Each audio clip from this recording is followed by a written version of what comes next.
Welcome everyone to episode 64 of What's That Sound podcast. My name's Stu Watts and today I sat down with Fletcher Matthews, who is a producer, songwriter and mixer from Sydney.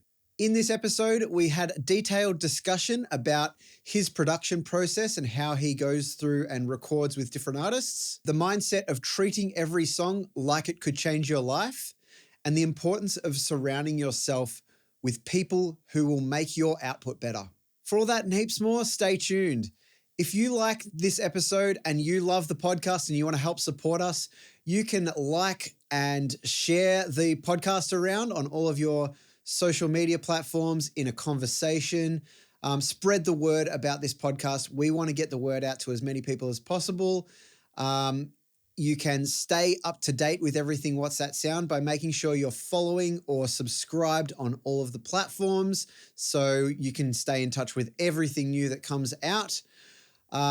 If you would like to support us by buying a t-shirt, you can do so. There's a link to our merch store in the show notes. And you can also donate some money.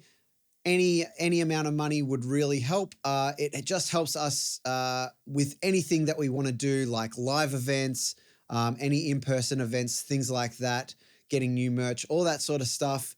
Any donation would help with that sort of thing. If you would like any more information about myself or Fletcher, there's heaps of links in the show notes to all of our work. And you can also email us with suggestions or any questions that you might have. I will respond to every email that gets sent my way. All right, with all of that aside, let's get into this episode with Fletcher Matthews. You're listening to What's That Sound with your host, Stu Watts.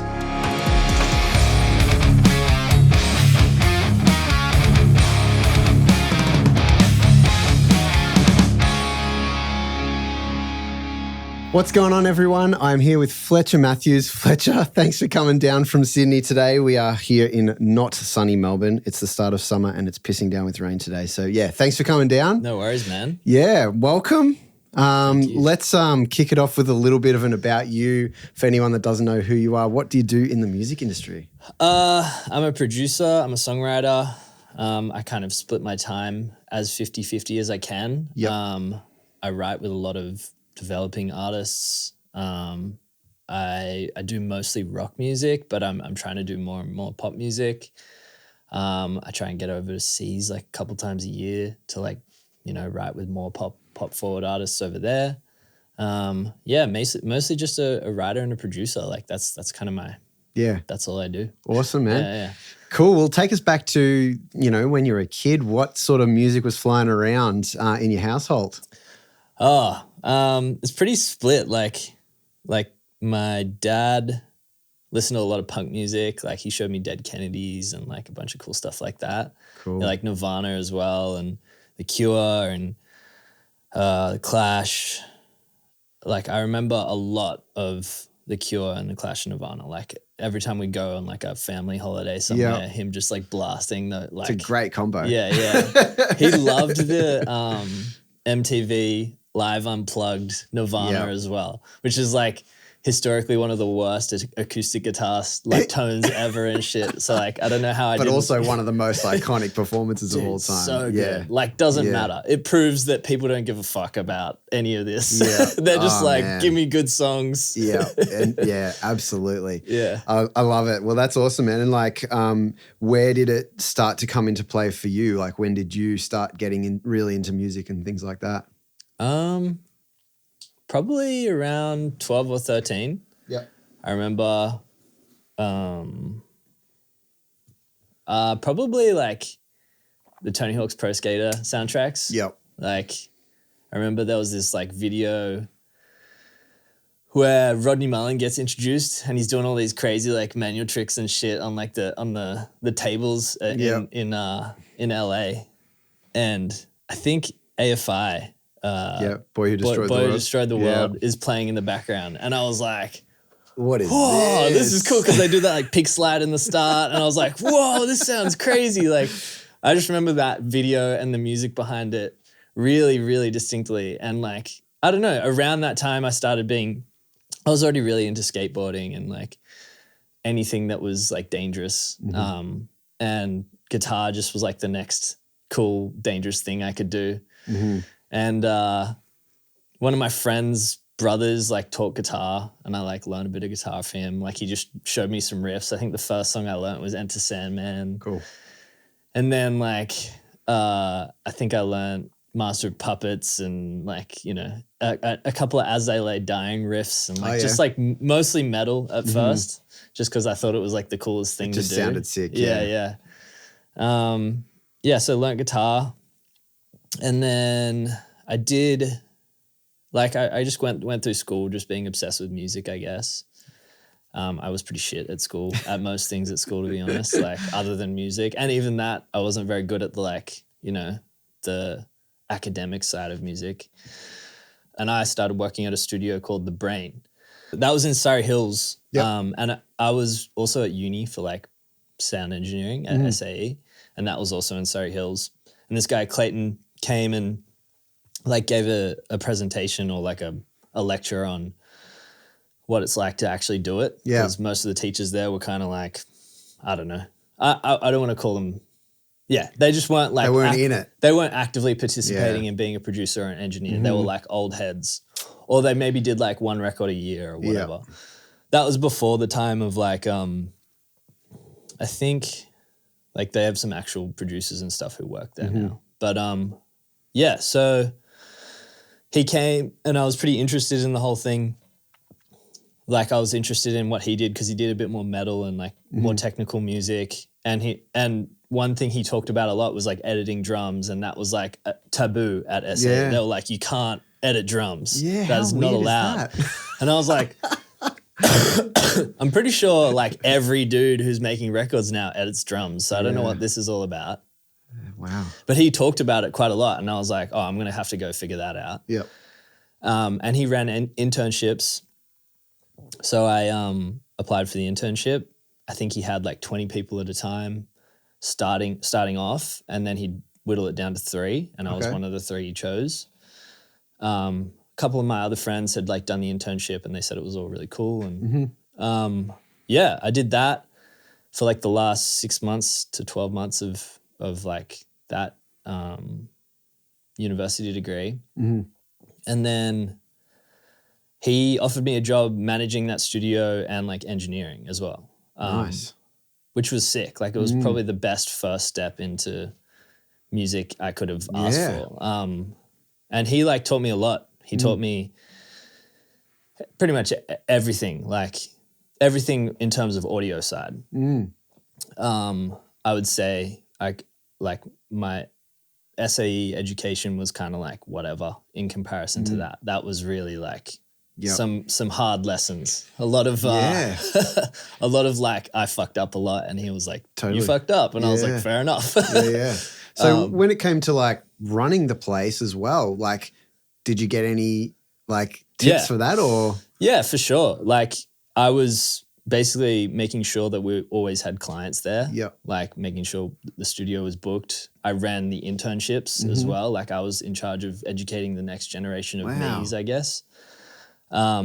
He trusted me a lot. Like I got mad props for him, like how much he trusted me to do all that.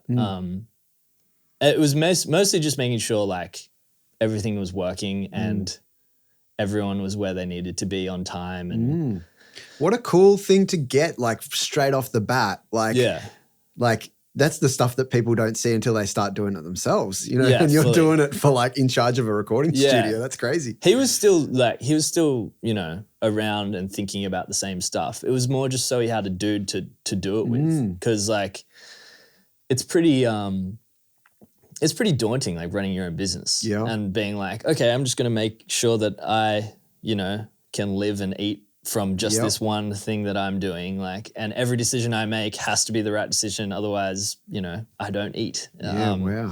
So I think it was good for him, like having just someone to bounce ideas off and run the emails and run the bookings. And, you know. So that was his first time doing that with someone? No, he'd had people do it before. Before me, there was a guy, Brendan, who was in a really cool band that I loved, Mary Jane Kelly. They were like a metalcore band or like melodic hardcore band from Sydney.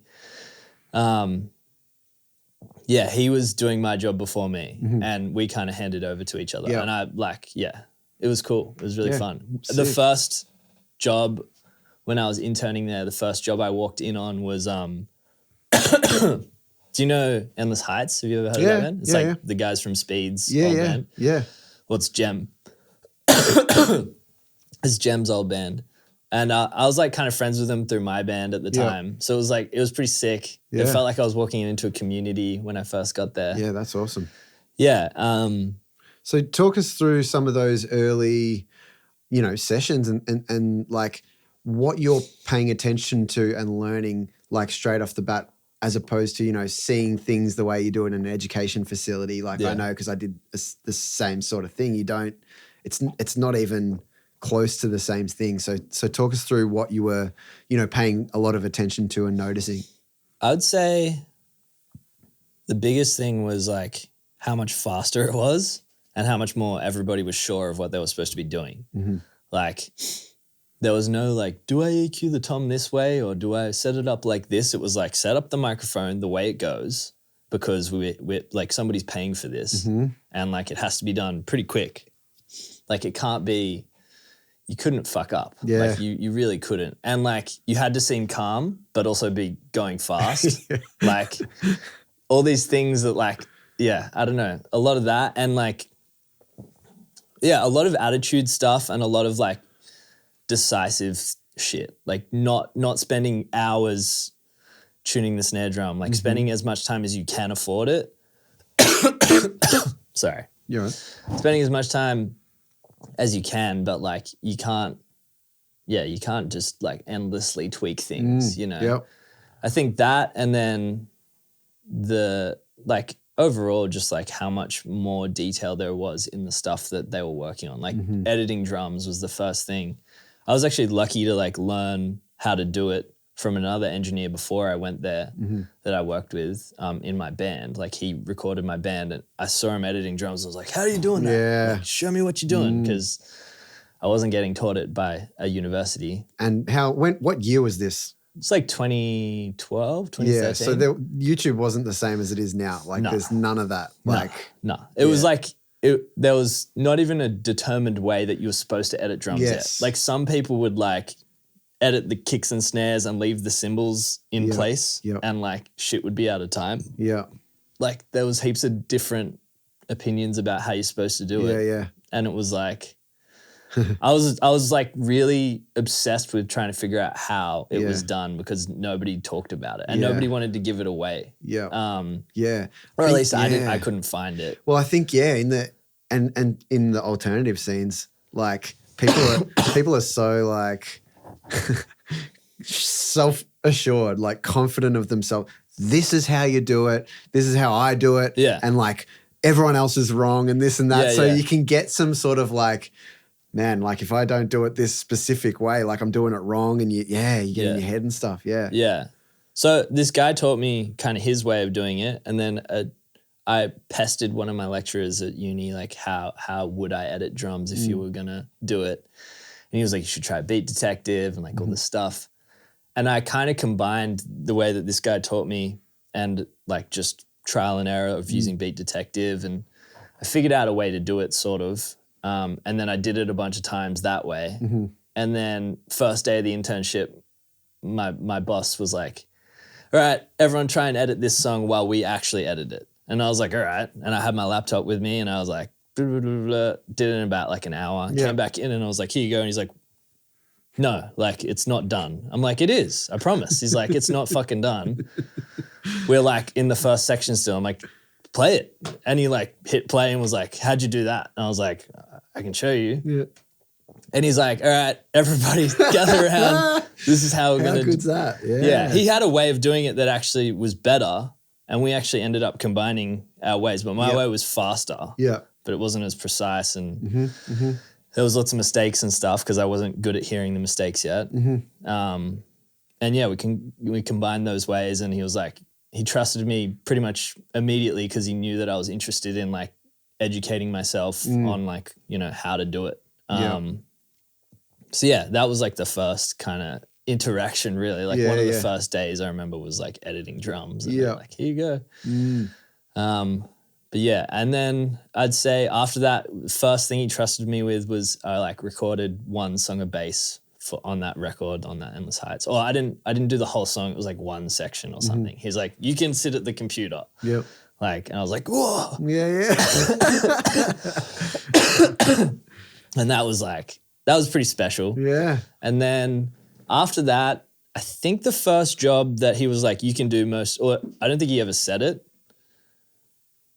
He was just like, you do this one. It was probably, he had this deal that if you brought in a band, you could do most of it, or if not all of it. I think he liked making sure the drums were right and doing the vocals at the end. Yep. But he was like, you can kind of do the rest, pull the guitar tones, like get it going and then track it. And this band, you know, Dear Seattle? Yeah. Yeah. So before they were like a rock band, they were kind of like a post-hardcore kind of emo band, and they had a different singer as well. Yep. And their first record I brought in as like one of my first things that I brought in. And so I did that. Yep. And then the next one was this band Columbus from Brisbane. Yeah, I know Columbus. Yeah. Played with them a couple of times.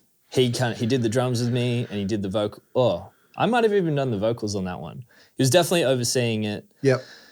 But I was still interning when I did that job. And it was one of the first things he kind of gave me the keys to, which was fucking awesome. Yeah, they were like one of my most hyped bands at the time, which was sick. Yep. Yeah, I love Columbus. Yeah, that's sick. It's so good. Yeah. I did their next single as well there. And then J-Mass from Defeater came to Australia and did the whole album at the studio. And I bugged him so much. I was like, how did you do the drums on fucking Red, White and Blues? Like, how did you do this? Like, how do you edit drums? You know? So good. It was all about drums definitely for me back then, because drums just sounded shit in Australia. There was like a couple of dudes who figured it out, like the guy who did the Carnival records. Yeah. He was like, he kind of got it in Australia earlier than a lot of people. And the Electric Sun guys, like Shane and stuff, like they had a great drum sound like early on. They were very renowned for capturing that sound that everyone had wanted. Yeah, the more then. Like modern or back then modern metal punk hardcore sound. Shout out to Bo McKee as well. He always got good sounds in Melbourne for sure. Yeah. Yeah. I didn't know much about the rest of what was going on. But what was I saying? Oh yeah, JMS. I was like obsessed with drums at that period, just like because it seemed almost impossible, like trying to figure out how to get a really good drum sound. Absolutely, yeah. So everything at the start was like engineering. It was like thinking about how to get the sounds. But then pretty soon after, like maybe a year into me working there as an engineer and a studio manager, I kind of started getting sick of just being like an engineer. Like I wanted, like I was a creative. I'm still like a creative at heart. Like I don't really get that much. Like once I kind of figured out how to do drums and like the cap on learning about recording drums in that style especially, I was kind of like, oh, this is like, it's worn off. The challenge is worn off. Like it's still there. Like it's still hard to do. Like, and you probably found it, and you were like, I think, once you get to a point where you're like, okay, now I'm getting the sound that I want to hear in my ears, like in my brain. Yeah. I think you get to that point and you're like, okay, this is how I'm doing it now. Yeah. And then you might pick up little things here and there. You know, from then on, it's just little additions, I guess, you know. Totally. 100%. Yeah. And like I'm still learning to do great drum sounds. Like that never ends. I don't think it does. Yeah. No, but it's not my focus anymore. Yeah. Like, you know, the drum sound happens the way it happens. You're trying to make the record, not a cool drum sound. But yeah, about a year into working there, I started wanting to produce and like be more involved in writing as well, without really knowing that that's what I was doing as well. Like all the bands that I worked with and brought in that were like my friends' bands, I would do like a bit of pre-pro with them and like outside hours. And like I started realizing like your mixes and your productions are like severely limited by the arrangements. You know, like if you have a lead guitar that's in the same kind of note range or like rhythm or whatever as the vocal, they're going to fight each other. simple things. Like I started figuring that out as like, well, this is like actually ruining my ability to make a good mix. Yeah. You know, obviously there's like EQ and panning and whatever that you need to do to make it all stand out from each other. But like arrangement at its core will fix almost all of those things if you get it right. Yeah. So I started I started just doing it because I was like, this is going to ruin the mix unless this is fixed. So whether it was in recording or in pre-production, I would just be like, how about we change that part because it sucks. I wouldn't say it like that, but it doesn't suck, but it's like it's fighting, in the way. Yeah. Like, you know, it's not working with the main thing, which is probably the vocal, or if it's a metal band, the other riff or whatever. Like, so yeah, I started wanting to do that more, and I don't think Clay thought I was ready at the time. Like, I think he was like, you still got engineering stuff to learn. I probably did. I definitely did. And that kind of, I was like, it frustrated me a little bit, but it was like fair enough. But I started wanting to like move on. And then that was probably like 2 years in or something. And then the last year, I think the JMS thing happened. He came over. I was asking him about like being freelance and like coming to another country. And it kind of made me just like, oh, this is awesome. I want to do that. I want to travel. And that was the new challenge. Yeah, absolutely. I want to like not be in one spot always. I want to just, you know, experience more life, but also produce. And it kind of made sense in my head in terms of being in a touring band. I was like, oh, maybe I could, you know, if we go to America, I could go record some bands in America and, you know, whatever. Like, which like never happened. We never went to America. Thinking of like, good luck with that. Yeah. That's awesome. Yeah. It kind of all like made sense for me to leave. And like, it was pretty sad when I was like, hey dude, I think I'm going to leave. He was like, we were both like, oh, such I was a like, big part of your life. Yeah. Like I like cried. I was like, oh dude, the band's breaking up kind of thing. But it was nice. Like there was no hard feelings. Like, and then I started my own like production stuff, started like producing, and like the first record I did, other than actually my manager, Bo, and the bass player of Dear Seattle, Jeremy, they started like a hardcore band. It was like straight up like 2000s hardcore. Guns up and No Warning and like real like what I think of as hardcore because I grew up with that hardcore. That was the first thing I did after leaving, and then mixing my band's album. And then what happened after that? Oh yeah, then I did Dear Seattle's first EP, like their breakout record with like the Meadows and all those songs. So it was like a fluke. Like I started to be way more invested in the arrangements and the songwriting. I wasn't calling it songwriting. I was just like, this is producing. Like being able to be like, we should cut the song in half. You know, take out 4 sections of this song. Take out that lead guitar, swap it with this lead guitar. Or how about if we make the chords like this? You know, how about the lyrics rhyme? I wasn't doing much lyric stuff back then, but I was like, I was starting to get involved in songwriting without really realizing it. But that record was like, for all intents and purposes, a fluke. It was the second record I did. I think when you say fluke, it's a funny choice of words. I would say it's like conveniently happened at the same time as you kind of expanding your abilities like a lot. And, you know, probably gaining a whole lot of confidence to do that sort of stuff because you're out on your own and you're not having to answer to people. And totally. So, big crossover of all these things that happened at the same time. And it was like, it was perfectly timed. I'm really, really stoked that I did that record and like it turned out the way it did and people loved it and stuff. Like, I think we were obsessed at the time as well with like that type of music. And, you know, there wasn't really another band doing like a Violent Soho-y sort of sound yet. There was heaps after that. Like, you know, it was just, perfect timing, I guess. And I think like, listening to Dear Seattle and stuff, like there's such a big focus on phrasing, melodic, you know, and like you said, arrangement and making sure it's pop music basically. Like it's alternative rock, but it's pop music, you know, like, so, you know, and it could be hit or miss any time with any band's career. Yeah. But yeah, I mean, very, very cool. And I think in Australia that explosion of that style of music, it was really like you said, good timing. Yeah. Yeah. Absolutely. Yeah. And and I guess I want to know, like, as well, when you're navigating a session, you know, comparing the early days to, I guess, then and what it looks like now, how has that changed? Like, what does, like, in session, what does that look like, and how is it different now? Yeah, it's pretty different, Yeah. like really different. I think, I can't remember when I changed it, but my process flipped at some point. I think maybe when I started doing co-writes, around like 2019, 2018, when I started doing like straight pop co-writes, like, you know, a publisher or a manager and your manager put two people together and you're like, go try and write a song. Like speed dating for songwriting. Yeah.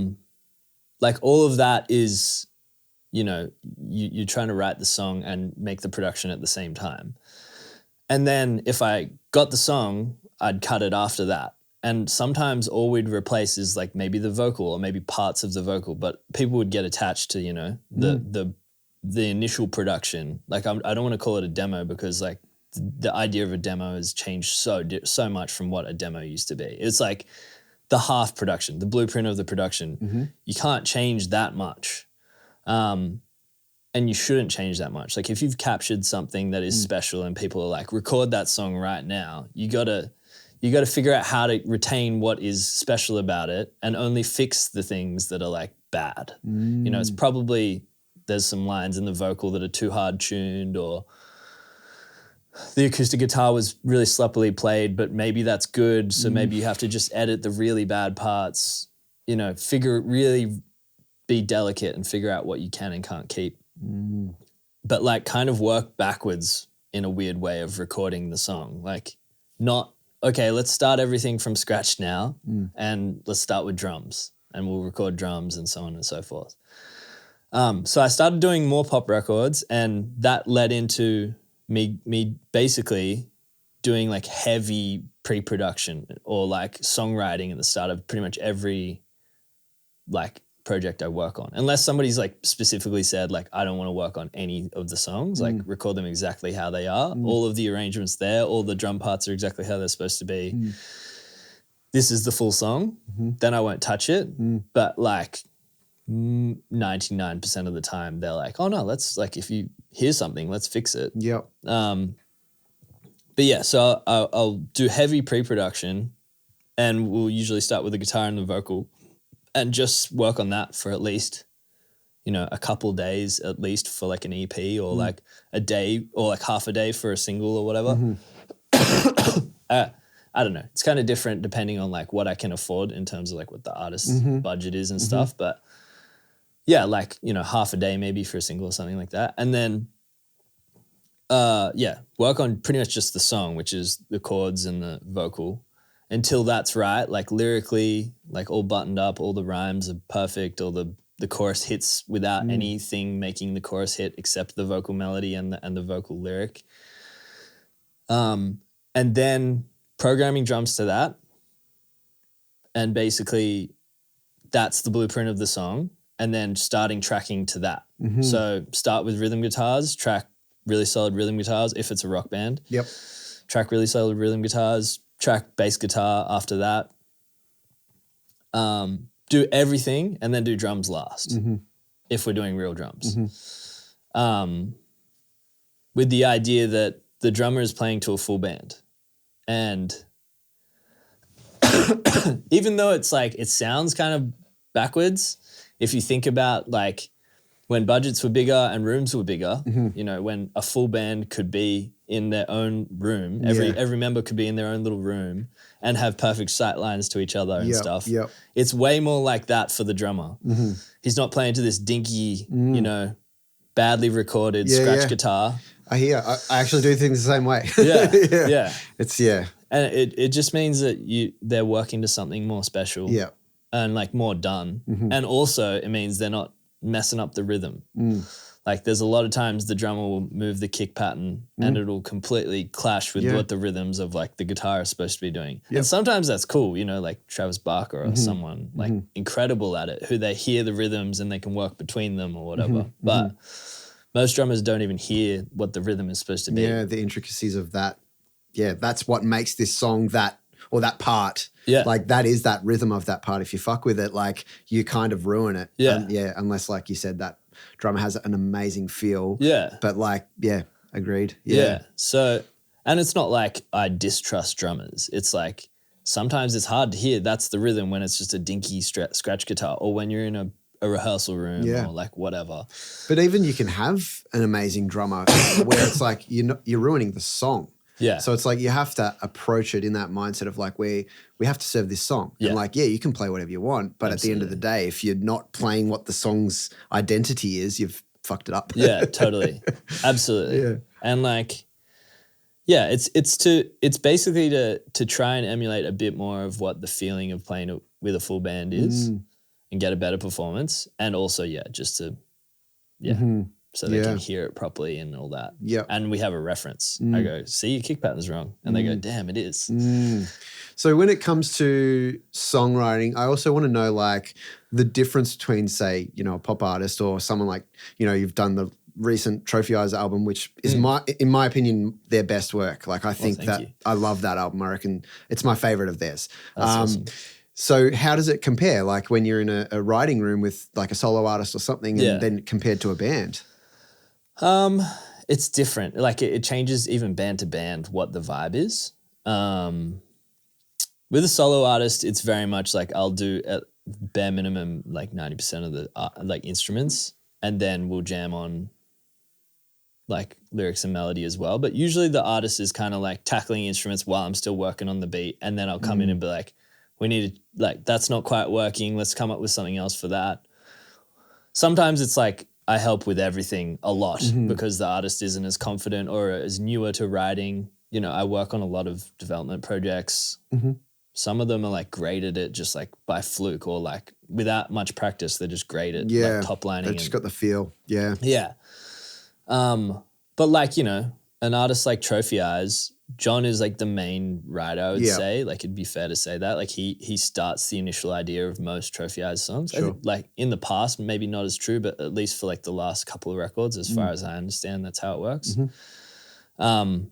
And then he kind of brings, like traditionally he'd bring that to the rest of the band, and like their previous producer, Shane, like kind of at the same time, and they'd all kind of work it out. And like John would have most of the song pretty ready to go. But for that record, it's kind of different because they were like in between managers and it was after COVID, and like life like was pretty fucked for everybody in that period, I think, like trying to figure out like if you were going to still be a band after COVID, because you just took 4 years off, and that's like, that is like crazy to do for any band's career, you know. And they were releasing singles here and there as well, weren't they? Yeah, and they did a couple of singles that didn't go as well. I wrote a song with them for one of those singles, and it was like all the changes they made, I was like, these are crazy changes. Like this is not the same, almost like a different song to what we wrote. But so I wrote a song with them for that. And that was all of them there, and was like just vibing. I think we had a bunch of beers and we were like just hanging out and like seeing if we worked well together. Because I'd worked with John before on Little Brother, which turned into the John Floriani project. But I hadn't worked with the whole band before. So we were just kind of seeing if we'd like work well together. And we just like threw something together, like a little drum and bass sort of thing together, and tried to make it into a rock song. But then when we were writing for the album, me and John did like probably 4, maybe 5 separate writing sessions, like over a couple of weekends. It was like 4 days at a time, and we wrote probably 15 songs together, just me and John. And like they were pretty like fleshed out songs, but they didn't have bridges. Sometimes the second verse was just a loop, but like the arrangement and like the vibe of the song was really kind of imprinted on it. And I think probably 70 to 80% of that record was those songs. And then the others were like songs John had written solo. And then we brought that to Thailand where we like made the record. And then we like worked on the songs more. Like not the production, just like the actual songs. Yeah, you know? Made them more complicated effectively. Different second verses, maybe instrumentally and lyrically. You know, more detail everywhere. A lot of it was like me and John still, but like the boys, you know, would come in and do their bass part, to write a different bass line. Yeah. Blake really has a thing in terms of drums. Like he like gets pretty hands on. Even like there was some cool drum parts in the pre-production, but like he really has like a flavor in terms of his drumming. So like he would put his drum part in there, kind of thing. But yeah, it's like it's usually either me and one member, and then it gets taken to everybody, and then they add their parts, or like there's a couple of bands I work with where it's all of us. Like this band STUMPS that I work with, like all of us kind of sit in a room and like jam it all together. Whether it's the drum part, everyone kind of has an opinion, or the lyric part. Kyle's, you know, in charge of that, but like we're all like, I don't know about that. Yeah. Everyone's having a say. Yeah. So it's like that's pretty collaborative comparatively. Do Seattle's the same. Like it's more like, you know, me and Bray would get in a room, write a song, take it to the boys, and they'll add their flavor. But also like, you know, it changes sometimes. Yeah. Like I think next weekend I'm writing with all of them next weekend because we're like, we need some different flavors, you know. I think I'm really excited for that because like I don't think we've maybe all written together once before. So it's kind of different. Like, and like pop artists are very comfortable with you just, you know, mostly writing all of the instruments, if not whatever. Yeah. But yeah, bands like can get a bit like, we don't usually play in that key, or like, I don't usually sing that high, or like, my guitar's tuned to this tuning, I can't play that thing. You're like, I don't care. Like, how about we write a good song? Yeah, exactly. I care way more about that. That's you know? so funny. Or like, how are we supposed to play that live? I'm like, I don't know, dude. We'll write the song and then figure it out. Like, I don't know. Funny. The bands can get, like, if you have a whole band in the room and you're trying to write a song, sometimes it can get chaos. You know, the bass player will be like, I don't like that vocal line. I'm like, really? That's cool. What should we do something else? And they're like, I don't know. They just like hadn't spoken in 3 hours, and they're like, it's time for me to talk now, or whatever. And you're like, shit, dude. You've we're just on a vibe. A big spanner in the whole works. Okay, we'll start the song again, I guess. That's so funny. So, you know, it can be a bit chaotic writing with like 5 people, especially when not all of them can actually write a song. So usually I try and keep it to just what I call the core writing members. Sometimes that's like the guitarist and the vocalist. Sometimes that's the drummer. You know, like there's bands where like the drummer writes the whole song, which is weird, but it's different all the time for bands. And I think, you know, people that listen to this a lot will know that I like to talk about not only stuff that you like to do and that goes well, but like, you know, when it comes to the stuff that doesn't work so well, how do you navigate that sort of stuff? So I guess we're talking a lot about writing here, you know, let's hone in on that. When you're in a writing session with people and you're like, fuck, this feels off. Like, how do you approach that? I try and spend like at least an hour or two just hanging out before we do anything. And like more recently, like when I work with my close friends, I can just be like, what do you think about this thing that I do? I was working on the STUMPS album, and I was like, I kind of make an effort to like spend an hour or maybe even 2 some days just fucking around. Yeah. Talking about the news, talking about TV, talking about whatever, talking about jokes, whatever. You know, podcasts, whatever we're talking about. Just to like, you know, get out of the mindset that there's like stress and pressure on this thing, and like get into the state of just like creative freedom and like, well, what if, you know, get into the idea of like play, I guess. So I think I always start there. Like if the person is particularly closed off as well, I'll like, let's go for a walk. Like, let's not be in this like room that's, you know, really quiet and it's just you and me. Like, let's go grab a coffee. You know? Try and like make them feel comfortable before anything. And that could take like if that's the first time and you're walking in and it's such a strange environment and it feels like you're there to do something. Yeah.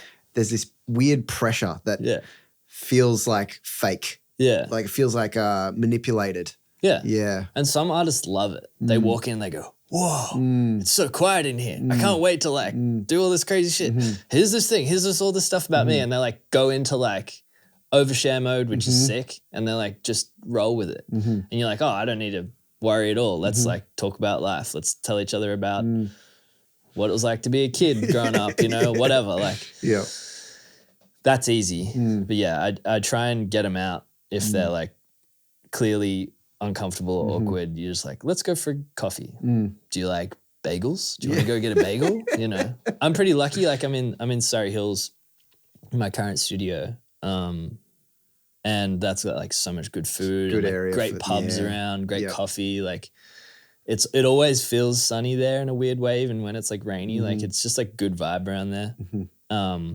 There's a really cool Irish pub as well. Like there's ways to like get people to feel less, you know, awkward or uncomfortable. But yeah, that's like so my main it strategy. just sounds like you're like avoiding the potential of like you kind of eliminating that from the get-go, from that being possible, like setting the scene, you know, setting the vibes early on so that you avoid the bad stuff. So then, you know, say you've done that and then, you know, a song's not working or whatever, is it just as simple as like, hey, let's just start a new one, or, you know, how does that work? Yeah, totally. Yeah. I've only more recently started doing the like, if you don't like this idea, let's do a different idea. I think that's something I learned on my first LA trip when I was riding over there. They're not as upfront with how they feel about things from my experience. Like if you're in Australia, if somebody doesn't like something, they'll be like, I don't really like that, dude. And you're like, cool, that's easy. We'll do something else. Yeah. Even if it's annoying, even if you're really vibing with it and they're like, fucking, that sucks. You're like, that's cool, good to know. I'll just shelve it. Like, we'll try something else. And it's like usually immediately you're like playing a riff and they're like, that's not cool. I don't like that at all. That sounds too much like Black Sabbath. And you're like, you don't like Black Sabbath? What the hell, dude? Like, I don't know. But over there, they'll just be like, that's cool. And then you get like an hour in and they're like, and then they're not really saying anything. You're like, all right, should we just do a different song? So I think in America, I started going like, do you like this? Like, do you really like it? And if they're not saying like, yeah, hell yeah, I'm hyped on this, you're like, let's move on to something else straight away. I also started like making beats or like whatever you want to call them before I'd go into a studio, at least like maybe a guitar riff or something, and having a couple of ideas ready because I'd do like a couple sessions a day when I was there. I'd do like maybe an R&B artist in the daytime and then a hip hop artist at night or whatever. And like there wasn't really enough time. Like they do sessions so weird over there. Like a lot of people it's a very different work ethic. People like, they come in, they drop their thing like, cool, man. All right, see ya. And you're like, was like...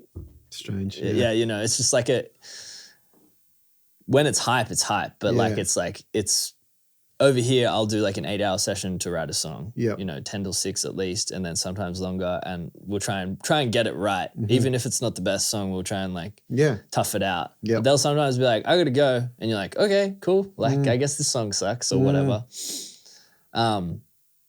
And that taught me a lot. Like the first trip I did there was like that. And I was like, okay, I got to change the way I do it for over here. And maybe that'll help me in Australia. And like, just noticing the vibe quicker and switching it up if it's not right. And talking more about like what they want to do. Because like if they're not vibing with it, like it's never going to go anywhere. Even if you write like a really cool pop song with them, they might just like shelve it because they don't like that fucking thing. Totally.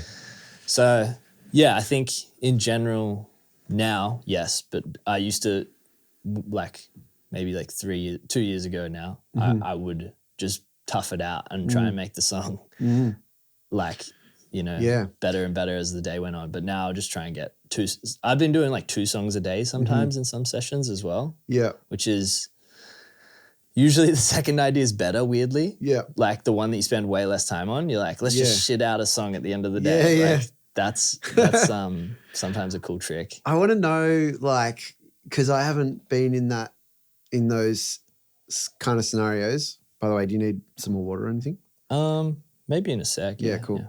I just want to know, like, what the follow-up is, because, you know, you have the session, blah, blah, blah.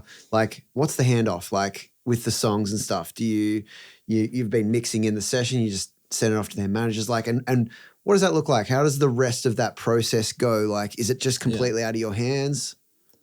I think I used to just, like, send the song as soon as the session was done. And me and my manager, like, had a conversation about that probably, like, 3 years ago. It's like some people can't hear through the things that are wrong sometimes. People who aren't trained to, like, hear through a mix or hear through a, you know, whatever, just hear the song. So now I try and put in, like, an extra half day or something after, you know, my next session or whatever before I send it to them. It's just, like, especially if it's an artist you really care about or, like, a new opportunity with a team that you've never worked with or whatever, I think it's really important to, like, afford it more time. Like, it could change your life. You know, every song could change your life. And, like, if you're co-writing, like, you got to think of it as an investment, not as, like, working for, you know, whatever. Like, it's that could be your ticket, you know? So every co-write you do, you should really show up and, like, all that stuff, but also, like, make sure it sounds good when you send it to somebody, in my opinion. Yeah.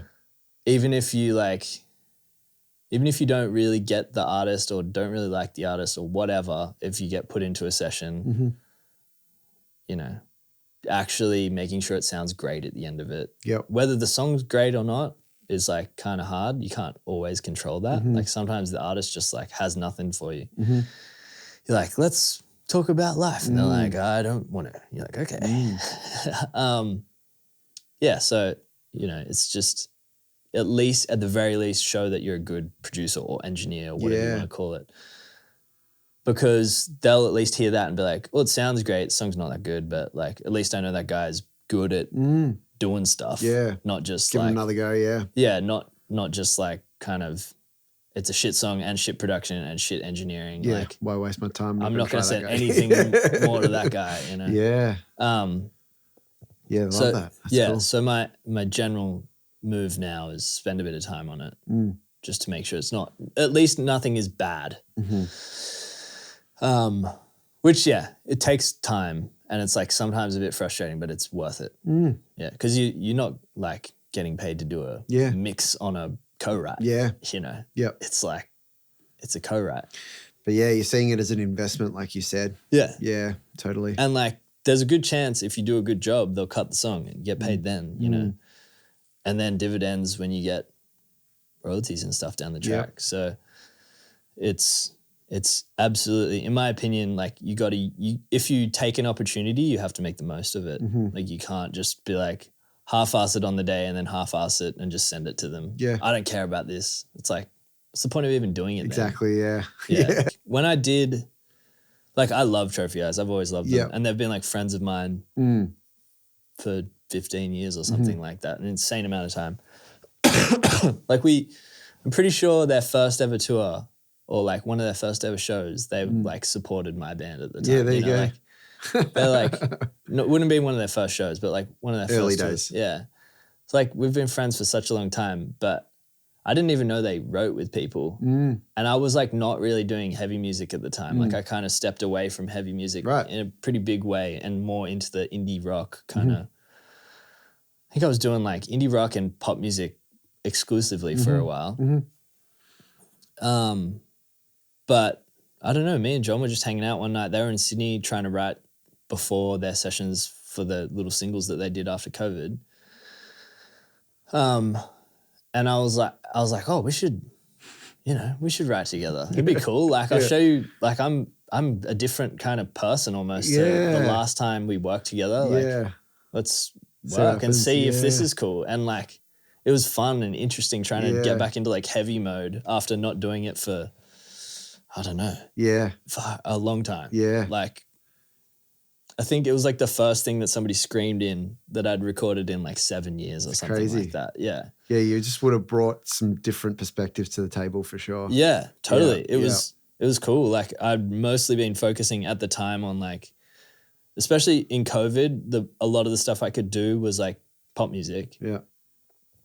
And like hip hop and like beats and like I could do co-writes over Zoom that way. All they needed to do was capture like clean, boring vocal on their end and I could do the rest on my end. Yeah. You know, like I could process the vocal in post, you know, I could make it work. So like all the skills I'd been developing for like 4 years was like beat making essentially and like electronic music effectively. Even though I came from rock, I came from hardcore punk, went into rock, and then all of COVID we just felt like trying to do pop music. So yeah, it was like a cool, like, and they were looking for that. Like John really wanted to do more. Like he told me like when they brought me to Thailand, like I want more like synthetic sounds on this record, and you're like my bag of tricks. And I was like, okay, cool. Like I do a lot of rock bands. Like I can do the other stuff. He's like, you're here for making sure the songs are good and like the synthetic poppier elements. Yeah, awesome. And like Shane took care of the rocky elements. Yep. Because I co-produced that record. Sure. Yeah, so it was, I think it was like a really good melding of minds and like we'd all like grown. I said, I think to me, it's just created a new era of Trophy Eyes, which I resonate more with than compared to their old stuff. Like, not to diss it because I still listen to some of their old stuff, but to me, this just feels like really complete. I don't know how else to describe it. There's something about it. I want to know a bit more about, you know, the music business side of things and like, you know, the industry and stuff. I guess what are some of the big shout outs or like things that you could point to that people may not really know about the music industry that you think is worth talking about? Oh, that's a big question. I think having like a community or a team or something that you can grow alongside or with or get feedback or advice from is, in my opinion, maybe the most important thing. Like early days, I had that with my mentor and the people I was coming up with as well, like the community that I was in. And then after that, I had all these bands and managers and friends that I was, you know, friends with that like worked in the industry and I could ask questions, you know. And then now for the last 5-6 years, I don't know, maybe longer, I have a manager, Bo, who's like my best friend. Like I lived with him for 6 years. I ran a studio out of our apartment's living room. Like we're like thick as thieves. I think having somebody and having like a community or like one person or any of those kind of versions of it to like actually get feedback from on like the business side, but also like your career trajectory. Like I was pretty stuck kind of doing the same level of record over and over again. Like cool indie rock band, goes well on Triple J on Earth, maybe gets to the Triple J level, kind of stays there. And Bo, my manager, saw that and was like, what do you want to do? Like, what are you trying to do? And like he's incredible at giving feedback. Like it's one of his like best skills, I'd say, is like telling people what they need to hear, whether they want to hear it or not. Like I don't think I wanted to hear it. Yeah. I was like pretty resistant at first, being like, what?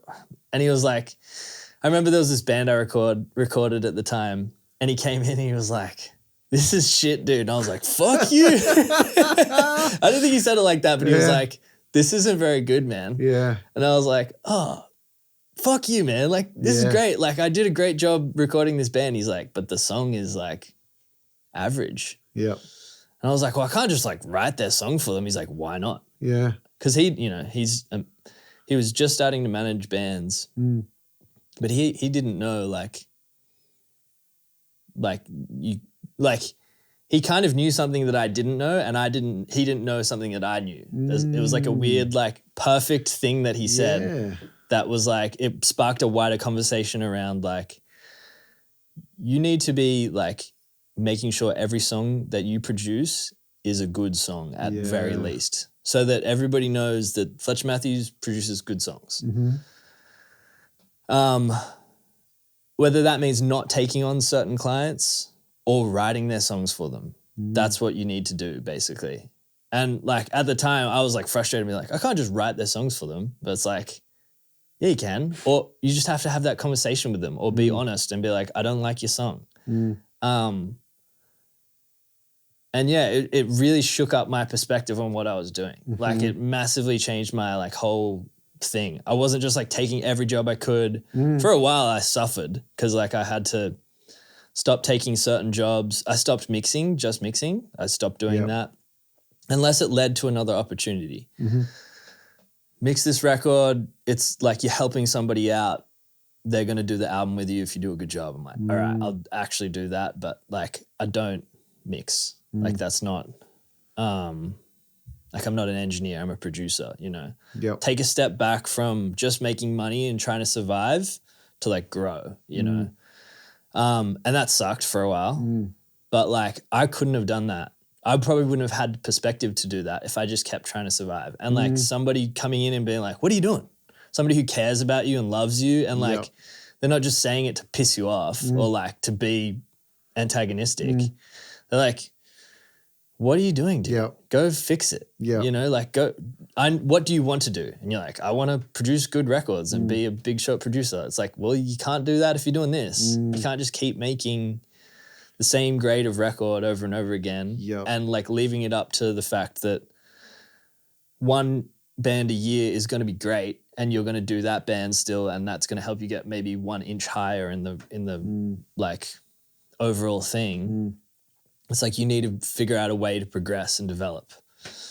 But yeah, like having somebody or really listening to like a lot of these things where people tell you what I'm saying, or somebody else will say something entirely different to me. Like whatever resonates with you and whatever aligns with what your goals are. If you don't have community around you and you can't seem to find community or can't seem to find like somebody you trust or whatever, that sucks. Like, I think that's almost the whole point of music for me. Yeah. And I think if you don't have it, you have to find a way to do it. And most of the time, I think if you don't have it, it's because you've put it in the too hard basket, or you think that it's just not going to work. Therefore, you haven't really tried. And I think finding a way and stepping outside of your comfort zone and just like doing that one DM, and the first week you do one, the next week you do two, the next week you do three. Just like incrementally trying to step outside of where you are right now, do the hard thing and see what happens. Absolutely. And like I've changed genres of, you know, music that I've recorded so many times, like to the point where I can kind of like I did a country record this year. I did like an electronic indie record. I did like a heavy, like a hardcore record this year. I did and just a straight up rock record this year. And at the start of the year, I was in America and I did 2 hip hop records. And it's like, that's not a flex. I'm like, I do everything. Like, I think I should probably at some point like narrow down a little bit. But what I am trying to say is like, there's people like you out there, or like that have similar perspectives to you out there, and you should like collaborate and reach out, whether it's on art or on the business, or like just find people to talk to about music in every aspect.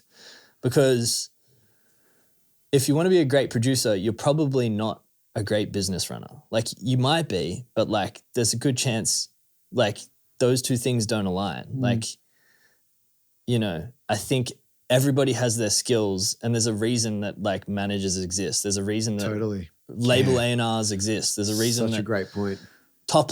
Pure top liners exist over like, you know, I'm an all-rounder. I write lyrics sometimes, I write instruments and arrangements, you know, but like a pure top liner is going to be so much better at just top lining than, you know, because that's all they do. Yeah.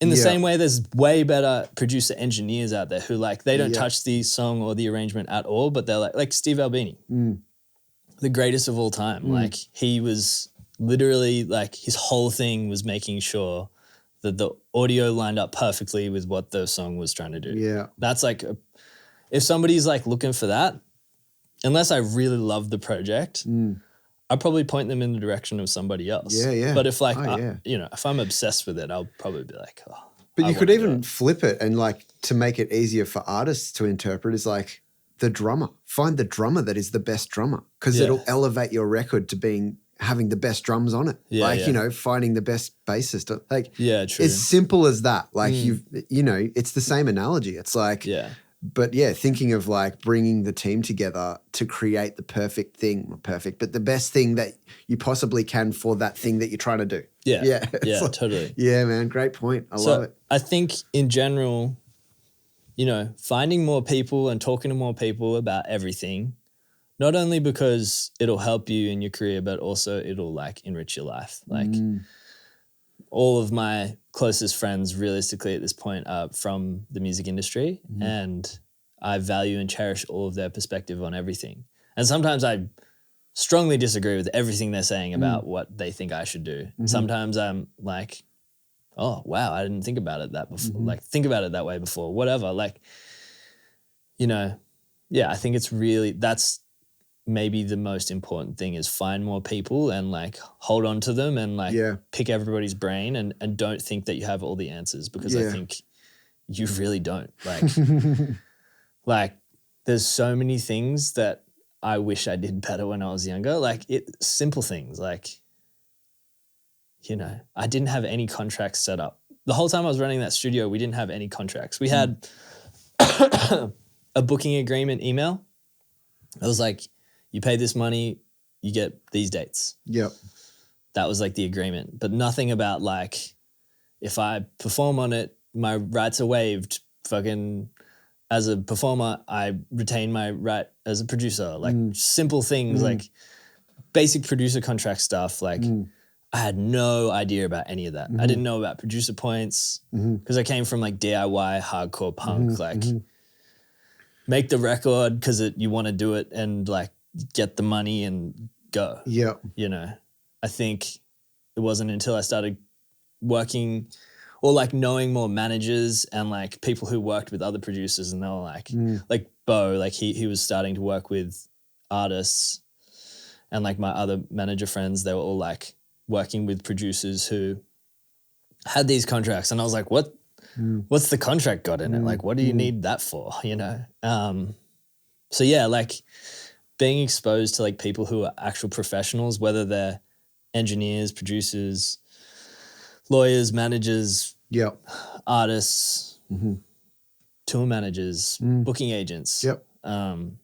It's really important in my opinion because they all tackle the industry in an entirely different way. And as soon as like a producer tells you about, like I generally distrust people talking outside of, like obviously people can talk outside of their actual field of expertise and like that's cool. Like you can speculate on things, but if this person spends 90% of their day thinking about contracts and you're like, that's not how it works, dude. This is how it works. It's like, dude. They know. I think like, I think they know. In the same way, like you wouldn't listen to a lawyer talk about like the fundamental frequencies of a snare drum. Like listen to people talk about what they know about, like management, how the industry works, how record deals work. Like we can sometimes think we have all the answers because of the internet. And the internet has so much of it wrong, like so much of it wrong. Take everything with a grain of salt in that, in my opinion. Like even just like stuff I now know about producing and engineering, what the internet thinks about how it's done is just like, dude, that's not how you do that. That's crazy. Don't do that. You know, like stacking multi-band compressors on top of each other's to do like crazy shit. And like I've seen stuff like that on the internet. You're like, you see some wild shit. Yeah. Yeah, man. Like sure, that's a creative way to use that, but that is not how this normal, very easy to do thing is done. Funny as, yeah. I love it. Well, yeah, man, we could dive deep into all this stuff so easily, but I want to know like what's coming up this year. You've talked about some of your stuff that you've been doing recently. Yeah. Talk us through some of that stuff. What are you excited about? Like what projects you got? This year's been a pretty big year.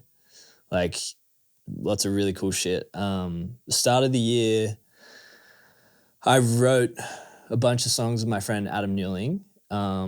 And you know, I've really wanted to work with Adam outside of rap. Like I wrote Singing Blackbird with him a couple of years ago, which went like pretty well for him. But I'd never like worked with him as a producer, just as a writer. He'd always worked with Chris Collins, who's fucking the GOAT. Yeah. Like he's great. Yeah. So the start of this year, I was writing with him, and like we were good friends at the start of the year, but like we really started becoming like quite good friends in those sessions at the start of the year. And he was like, dude, I just want to make this record with you. I've got an album ready to go. Let's fucking make this record. And I was like, hell yeah. And like our managers are really close friends as well. Like they ran a company together at some point. And it was just like perfect. And I was like, I wanted to do a country or like alt country or folk or whatever record for like 4 years probably. Yeah, nice. And I was like, oh, perfect. Let's do this. And he sent me like all the demos of like that he'd written. Like he went to LA last year or the year before and wrote with like amazing writers over there. And like we had all the songs we'd been working on, and like the songs that we like whittled it down to are like so special. Yeah. That record is crazy. Like it is immediately like it's special. You know, when you hear something, you're like, oh, that's got the thing. It's got like the emotion, Unreal. But it's also like pop songs basically. Unreal. But like, that was sick. Like Richard Kingsmill came in and he was like A&Ring the record because he's with Adam's with Space 44 for label. I think Aaron like got him in to do A&R just for that record. I don't know why. I think he loved the record. He was like, this is the record Australia needs. And like he's just, it was amazing. That's like, awesome. Yeah. Because I'd never even met that guy, and he kind of ran music in Australia for a very long time. Absolutely. And probably still does to some extent. Yeah. So that was really cool. He came and sat on my like little couch in my little studio, you know. Listened to the whole record and was like, he gave some really cool notes as well. Like there was a song on the record that was like a really long extended song and, you know, had like a speed up at the end of it and like all this stuff. It was like it's supposed to be the weird song on the record. And he's like, what if that was 2 songs? And me and Adam were like, what?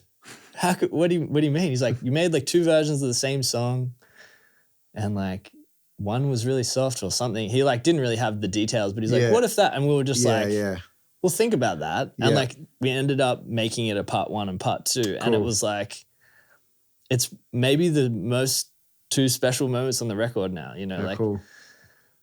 I really do love when A&Rs like care about a record and they're like, have an idea and they're not pushy with it, but they're like, what do you think of this? Think about this. And you're like, whoa. And they're not like trying to write the song for you, but they're like, here's an idea. I have no idea how to execute it. Go for glory if you like it. If you don't, whatever, all good. And that was really special. Yep. But the album sounds great. Like some of my best work to date. Awesome. Industry like that have heard it are really hyped. Like the whole team's hyped. Beauty. I have a really good feeling about that record. Awesome. And then me and my manager Bo have been working with an artist Lucky. Yep. Who's like having a good run at the moment. She's just got announced on do you know Garbage? Yeah. Yeah. She's doing the Garbage tour. Yeah, wicked. And like Butch Vig is probably the reason I started recording bands. Like those Foo Fighters docos where they pulled the console out of Sound City and shit and like made. Yeah. So that's really cool to me. Like that. But yeah, she's incredible. She's like an incredible artist. Bo and I heard like she sent a demo to Bo while we were in LA to like play on the Dear Seattle tour or something like that. And Bo hit play on the song and it was like, Fletcher, you got to come hear this shit right now. Am I losing my mind or is this like amazing? I was like, this is, and it was like a demo, like really rough, but it already sounded like perfect. Yeah. We're like, we got to talk to this artist a bit more. Yeah. So we've been like working with her.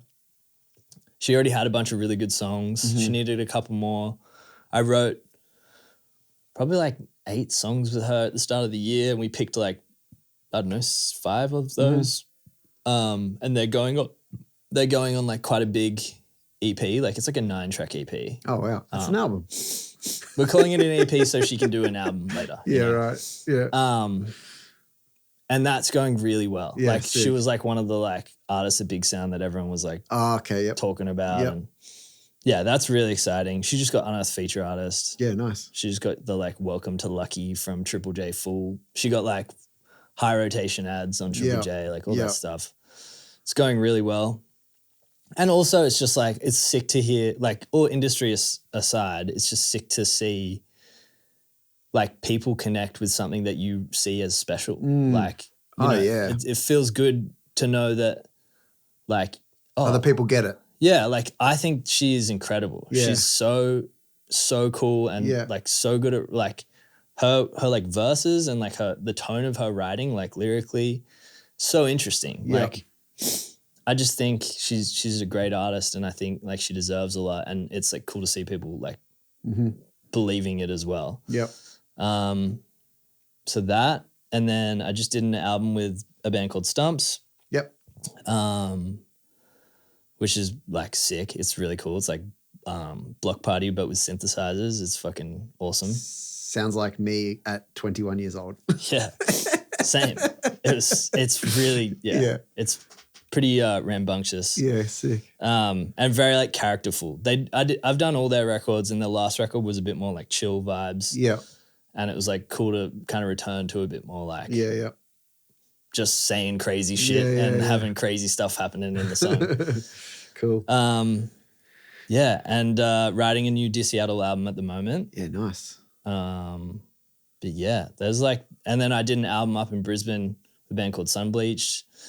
They're like kind of sound like Deftones. Oh, nice. It's like basement. It's like, and that sound is having a huge moment. It is. At the moment. It is. Yeah. So yeah, I've done like 4 albums this year effectively. Unreal. There's definitely things I'm forgetting and I'll feel really bad at the end of this interview, but like. That's all right. Yeah, it's can't remember everything. It's been a really cool year. Yeah. Like if it's one of my busiest for sure and like every opportunity has felt like exactly what I wanted to do. You know, I'd do a country record and I'd be like, I want to do a heavier record again. And then this other record shows up, you know, and like it just feels like the flow of the year has been really cool. Yeah. But That's awesome, man. Yeah. Awesome. Well, I love to hear it. The thing that I always do at the end of the episode is ask for your like quick fire bits of advice. First of all, for any producer, engineer, songwriters that might be listening. Secondly, for any artists that might be listening. Oh, okay. Probably like the thing I went on about for ages, like find people you trust and like listen to them. Yep. And like don't think you have all the answers. I think that's a really bad space to be in as an artist or a producer or whatever. Like listen to people, take advice on, constantly be seeking advice as well and constantly be seeking information and take everything with a grain of salt at the same time. Yeah. I don't think you can live by the gospel of everything you hear, especially on the internet. Yeah. I think, what's another one? Control the things you can control. Like you can't, like you can write the best song ever in your opinion or whatever, but like sometimes the song just doesn't blow up. But you can, you know, develop community. You know, I think bands like, if this is for artists especially, bands like Speed, you know, nobody gave them a shot. They just did it. They like developed cool fucking community that people wanted to be involved with and people came to the shows and then industry jumped on board. Because industry doesn't give bands like that a shot. it has to happen on a groundswell before anybody else to care. Yeah. So like, do the industry stuff, you know, get PR, whatever. Like, have your manager put a thing together for you that you need to follow. Like, do TikTok, do everything. Like, do it all, because you're running a business as an artist or a producer or an engineer. You're running a fucking business, like whether you like it or not. And the people that are trying to help you are just trying to help you run your business. So like, do everything you can to like make the industry and professional side of things happen. But like, something you can do that'll actually like serve you and your art as well, that you should be doing, but not instead of, but alongside all the like actual stuff that you need to do, is community. Build community. I don't know how to do that anymore. I haven't been in a band for a long time. I haven't needed to like build community for a long time for like my career. I already have a sick community around me, but I think getting involved, like going to shows, running a DIY yard show. Like that's how the first involvement I had in music was running a yard show in my house. Like far out, like, yeah, a long time ago. So yeah, I think getting involved in the community, not only just for like success, but for like your soul and for like feeling like there's a point to it.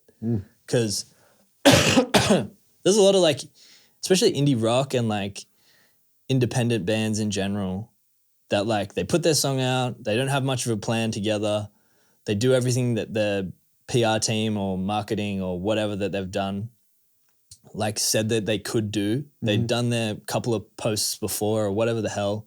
I don't know that much about this. No, but I mean, yeah, you know, spot on. Whatever they've done hasn't worked. Yeah. And they've been like, Fletch, like what do we do? And I'm like, dude, I'm not a manager. I'm not a marketing person. I don't know, but I do know this is what I did when I was in DIY bands. Yeah. And there wasn't TikTok. There wasn't labels. Yeah. There wasn't, Triple J didn't give a fuck about our music. Nobody gave a fuck except the community. Yeah. And the only way to be successful in that world was to just build community and be involved, you know? And I think that's lost on a lot of young artists. They think they can just release a song on Spotify and people not, pick it up. And not do anything and just like hope for the best. Yeah. And it's like, cool, do that if you want, but like, what's the point? Like, if it goes well, how do you like build from there? How do you like maintain success? How do you get people to your shows? If you get 1 million streams on Spotify, it doesn't mean anything really, because like, you can't get somebody to come to your show. Yeah. Like that 1 million streams could be spread across the whole planet. Like, so I think, have like things that are tangible alongside your like actual, like your career, like your career plans, like have things that you can actually control and do. Building community is an easy one, because it's just like hang out. Yeah. It's not that hard to hang out. It's like the best bit. And I think, just alongside that to kind of tack on is like people love it when you create a space for that, like to create an environment that is welcoming because a lot of people are too scared to do that themselves, and that's nothing against them. It's just not in their personality. But if you can be that space where people can, you know, enjoy each other's company and like meet new people and all that sort of stuff, like, man, there's nothing better. 100%. Yeah. And like your studio here, every studio has a foyer or has a pub nearby or something. Yeah. You can have a yearly Christmas party if you want or something. Yeah. Bring together all the bands that you recorded in the year, something like that. Yeah. If you really don't know how to get started, or like go to one of the band's shows that you recorded and be like, hey guys, like if you struggle with like social stuff, because like I think a lot of people in the technical side of producing and engineering, like there's a lot of people that I've come across that I love and cherish, but like sometimes struggle with being super social. Find a person that you're comfortable with to be social with and bring them along with you, you know, and like figure out how to like find the love for doing it as well. Like don't just like force yourself to be social, like love it, like find the reason why you like doing it, you know? But yeah, I think that, and I think get involved in songwriting or at least learn how to songwrite, whether you're an engineer, a guitarist, a drummer, a producer, whatever, a mastering engineer. I don't know, like anything, a manager even. Learn how to write a song. Learn how to listen to a song as well. What part is the verse? What part is the pre-chorus? Like some people legit like don't know basic stuff, like rhyming. Dude, there's so many bands that struggle with rhyming. And you're like, dude, that's the one, that's the first thing in the list. You're like learn actual songwriting skills so you can know when it's like, oh, that's just great and doesn't need to follow the rules. Like there's Phoebe Bridgers songs or Clairo songs that don't follow all the rules that are incredible. But you can know that they know the rules. They know the rules. They're doing a thing. They're like making a story song or whatever. But like if Paul Kelly, the greatest songwriter greatest storyteller songwriter in Australia, is like, I start with melody first and then I make sure that everything rhymes and like write lyrics to the melody. If he's writing like a pop songwriter, then I think like your alternative pop act can probably write a proper song the proper way. You know, like I think learning how to do it, then breaking the rules later, or if you're not an artist, learning how a song is written and how to write a song. So when you have an idea or when you have feedback, you can actually provide it in a helpful way. Like my manager, Bo, like he's pretty involved as an A&R in like all the records we work on together. And when I started songwriting, he was like trying to figure it out as well. He was like, so he could give better feedback. So he could help his artists more because nobody knows how to make a song successful until they've done it. You know what I mean? Like there's so much mystery around it. You can ask for all the advice you want in the world, but until you've found the way to do it for you and like found the way to give feedback properly or whatever it is, like, but yeah, I think learning songwriting, so important for everybody if you're in music. Love it. Man. That's probably my 3 biggest ones. Love it. Yeah. So sick. Well, this has been awesome, man. Thank you so much again from coming down and hanging out in the studio and chatting. It's been so good. And thanks to all of you for checking this out. If you've made it this long, I really appreciate your time. And if you could help us out by sharing the podcast around to whoever you think might be interested in this sort of thing. We want to spread the word about it and, talk about these awesome guests that I have on this podcast. So yeah, thank you again. And I will see you next time on What's That Sound podcast.